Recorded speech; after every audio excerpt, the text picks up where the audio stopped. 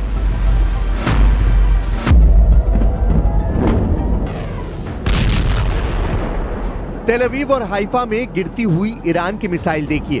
13 जून को तेहरान पर इजराइल के हमले के बाद शुरू हुई इस जंग में ईरान ने इजराइल पर 600 मिसाइल दागी थी। इजराइल के कई शहरों का यही हाल हुआ था। फिर 12 दिन बाद अमेरिका के दखल से ईरान और इजराइल के बीच युद्ध विराम हुआ।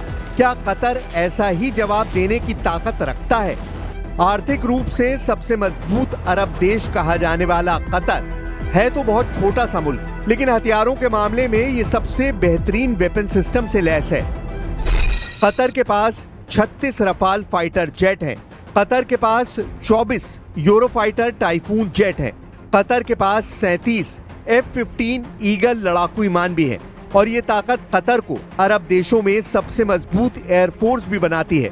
लेकिन सवाल वही है कि क्या कतर इजराइल को जवाब देगा या फिर वो शुरुआती रिएक्शन के बाद खामोश बैठ जाएगा? At noon today, I convened the heads of Israel's security organizations and authorized a surgical precision strike on the terrorist chiefs of Hamas. These are the same terrorist chiefs who planned, launched, and celebrated the horrific massacres of October 7th. सवाल ये भी है कि क्या Qatar में सबसे बड़ा military base रखने वाले अमेरिका को इस हमले के बारे में पता था? सबसे पहले डोनाल्ड ट्रंप से समझिए कि अमेरिका इस हमले को कैसे देखता है। Well, I'm not thrilled. I'm not thrilled about it. I don't have to do that. I'm not thrilled about the whole situation. It's not a good situation. But I will say this: we want the hostages back, but we are not thrilled about the way that went down today. I'll be giving a full statement tomorrow, but I would tell you this: I was very unhappy about it.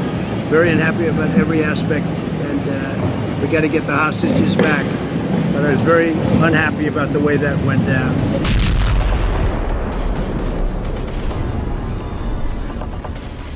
Karoline Leavitt की बात पर गौर करिए, क्योंकि Karoline Leavitt ने Israel को लेकर Trump की policy की पूरी पोल खोल कर रख दी है। Sure. Well, I have a statement to read for all of you with respect to the Israeli strike in Doha, and here it is. This morning, the Trump administration was notified by the United States military that as Israel was attacking Hamas, which very unfortunately was located in a section of Doha, the capital of Qatar. President Trump immediately directed Special Envoy Witkoff to inform the Qataris of the impending attack, which he did. The president views Qatar as a strong ally and friend of the United States and feels very badly about the location of this attack. Karoline Leavitt ने साबित कर दिया है कि Israel को America से पूरी छूट मिली और कतर पर हुए हमले को लेकर एक तरह से ट्रंप का ग्रीन सिग्नल था। कतर को पश्चिम एशिया में अमेरिका का सबसे अहम सहयोगी माना जाता है। अमेरिका का सबसे बड़ा सैन्य अड्डा और डिप्लोमेटिक संबंधों को लेकर कतर ये मानता रहा है कि इजराइल उससे दूर रहेगा, लेकिन 9 सितंबर को हुई इजराइल के एयर स्ट्राइक ने सब कुछ गलत साबित कर दिया।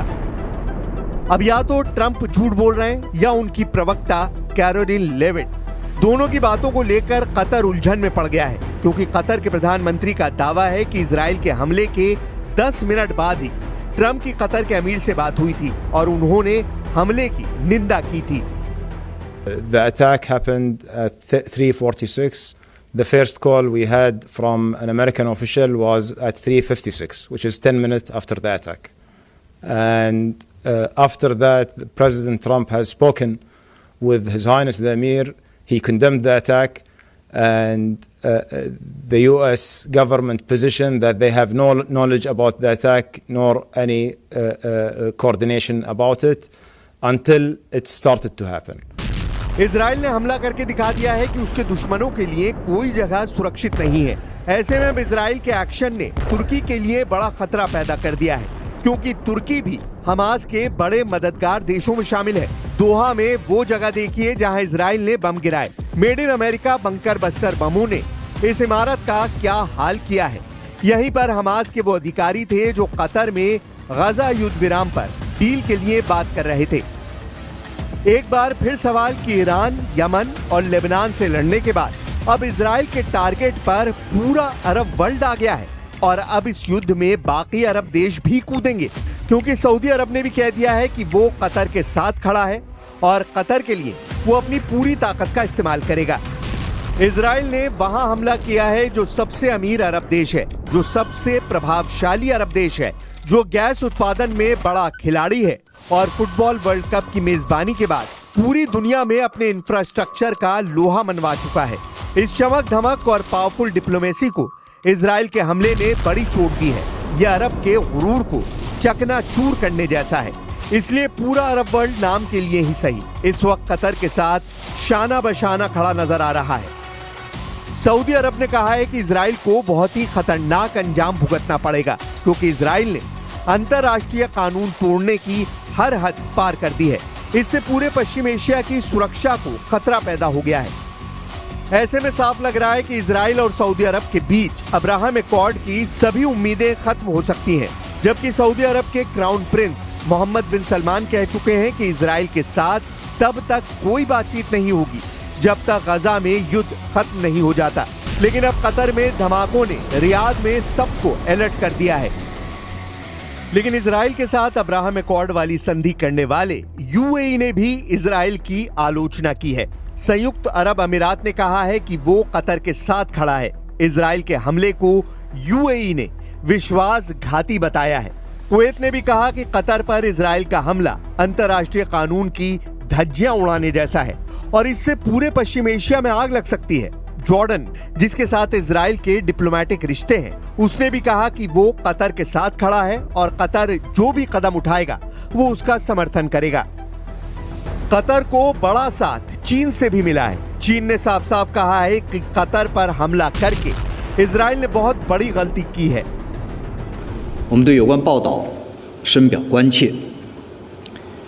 以色列空袭卡塔尔首都多哈哈马斯目标的行为，严重侵犯卡塔尔领土主权和国家安全，加剧地区紧张局势。这同有关域外国家在中东问题上立场长期严重失衡脱不开关系。 इसमें कोई शक नहीं कि कतर में धमाकों वाले मिशन को अंजाम देकर इजराइल ने पूरे अरब वर्ल्ड की एकजुटता को टेस्ट कर लिया है। क्या हमास को टारगेट करके किए गए धमाकों का अरबी गुरूर मजबूती से जवाब देगा या कुछ दिनों के तनाव के बाद सब कुछ ठंडा हो जाएगा? कतर पर इजराइल का हमला इसलिए पूरे अरब वर्ल्ड का बहुत बड़ा इम्तिहान है क्योंकि ऐसे ही हमले के बाद ईरान ने इजराइल के खिलाफ ऑपरेशन ट्रू प्रॉमिस चलाया था। दुनिया ने ऑपरेशन ट्रू प्रॉमिस का पहला संस्करण 13 अप्रैल 2024 को देखा था, जब ईरान ने सीरिया में अपने दूतावास पर हुए हमले का बदला लेने के लिए 170 ड्रोन और 30 मिसाइल इजराइल पर फायर की थी और ईरान ने ऐसा दूतावास पर हमले के 13 दिन बाद किया था।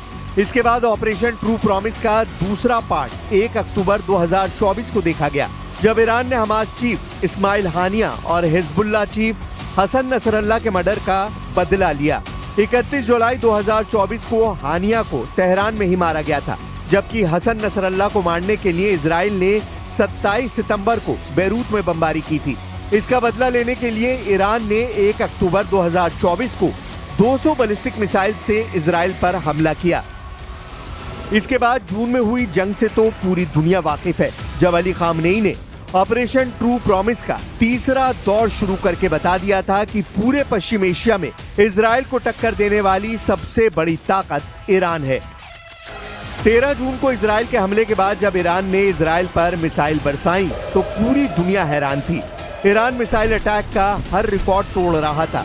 क्या तेल अवीव, क्या हाइफा और क्या इजराइल का डिफेंस सिस्टम। ईरान की मिसाइलों ने इजराइल के हर कवच को भेदा और बता दिया कि जब उसकी मिसाइल फायर होती है तो उन्हें रोकना ना तो इजराइल के बस की बात है और ना ही अमेरिका के। 12 दिन तक ईरान के गुस्से को पूरी दुनिया ने देखा और अब इन्हीं हमलों से सीखते हुए ईरान ने एक बड़ा ऐलान किया है। ईरान के रक्षा मंत्री ने कहा है कि 12 दिन के युद्ध के बाद ईरान अब डबल ताकत के साथ युद्ध लड़ने के लिए तैयार है। अजीज नासिरजादे के मुताबिक ईरान की मिसाइल पावर 2 गुना बढ़ा दी गई है। ईरान को लेकर बड़ी खबर इजराइल के मीडिया में छप रही है। खबर यह है कि ईरान ने अब दूसरे देशों में हथियार की फैक्ट्री बनानी शुरू कर दी है, हालांकि किस देश में इसका जिक्र नहीं किया गया है। बड़ी बात यह है कि नेतन्याहू को कहीं ना कहीं मालूम है कि कतर इजराइल के खिलाफ जवाबी कार्रवाई करने की ताकत तो रखता है, लेकिन ऐसा इरादा करना उसके लिए मुश्किल है। इजराइल के प्रधानमंत्री नेतन्याहू ने कहा है कि वो इस पूरे हमले की जिम्मेदारी लेते हैं। दरअसल यह हमला तब हुआ जब दोहा में हमास के नेता अमेरिका के युद्ध विराम प्रस्ताव पर आपस में बातचीत कर रहे थे। नेतन्याहू का युद्ध किन किन देशों में फैल चुका है, इसमें गजा यानी फिलिस्तीन पहले से शामिल है। दूसरा है लेबनान, जहां हिजबुल्लाह की लीडरशिप को इजराइल ने बड़ा झटका दिया। तीसरा है यमन, जहां नेतन्याहू की बमबारी पूरे कैबिनेट को खत्म कर चुकी है। चौथा है सीरिया, जहां जुलानी की हुकूमत पर भी इजराइल ने बम बरसाए हैं। ईरान के साथ युद्ध विराम जारी है, लेकिन कब युद्ध शुरू हो जाए नहीं मालूम। और अब खाड़ी देश कतर पर इजराइल का बम गिरा है। कतर में इजराइल की बमबारी के बाद बंधकों के रिश्तेदार परेशान हैं, क्योंकि कतर ही वो देश है जिसके जरिए हमास से बातचीत अभी तक हुई है।